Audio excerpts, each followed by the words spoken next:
With only around 40 individuals left, the New Zealand fairy tern is one of our most endangered birds. 5 of these critical breeding pairs are found here at Mangawhai Head south of Whangarei. Let's meet the people who are helping them to survive.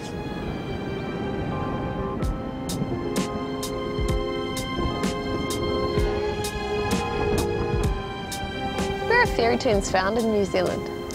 During the breeding season you can find them at 4 different spots. There's Waipu, Mangawhai, Pakiri and Papakanui, which is on the South Kaipara. Only 35 to 40?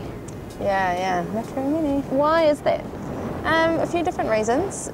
Predators, human influence, motorbikes and things like that causing disturbance coming out onto areas. Development in different places, and also just weather conditions. They're not really that great when it comes to wind and big tides and things like that. Tell me a little bit about their nests. It's not necessarily what you would imagine a nest to look like, is it? No, not at all. It's just a little scrape in the sand and then they just lay their eggs right there, often in really exposed open areas, so you can see why the wind and so forth is such an issue. At each of the 4 sites we have full-time wardens over the summer period for around 4 months plus, and they go out and they fence all of the different nesting sites, put signage up, do a lot of advocacy, you know, trying to just have general discussions with people when they come out. A lot of these sites, particularly sort of Waipu, Mangawhai, Pakiri, have a huge increase in visitor numbers over the summertime. So it's really just making those people aware that when they come out to these sites, just to be really cautious and to stay outside the fences.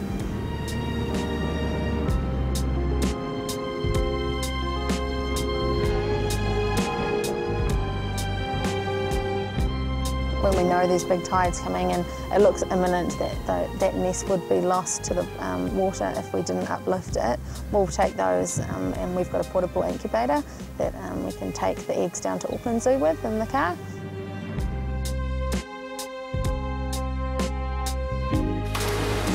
We do community problem solving, which is part of the Future Problem Solving organisation. It's a 6-step process, and the first is to come up with a problem in our community, and we decided on the critically endangered fairy tern. And we thought it would be the perfect project because it nested here in Mangawhai and it was also New Zealand's most endangered bird. And at that stage we didn't know that, and so we thought that it would be good to inform the public, because if we didn't know, they wouldn't know either. We're trying to raise public awareness in the community about the fairy tern through the t-shirts we're wearing and the sign behind us. And we're also trying to get funding to monitor the nests. Well, we ended up winning the National Community Problem Solving Finals, and we have been selected to represent New Zealand at the International Community Problem Solving Finals in Michigan in May 2009. To raise public awareness, we got our t-shirts and we're selling them at our agricultural day stalls. There were a lot of people who go, last year they said that they didn't know anything about it, and this year they said, oh yeah, I remember that last year. And you sort of feel responsible for a species. Thanks to the attention raised by Project Turnaround and the TLC provided by Abby, the zoo and the many volunteers, let's hope these terns are set for a fairy tale ending.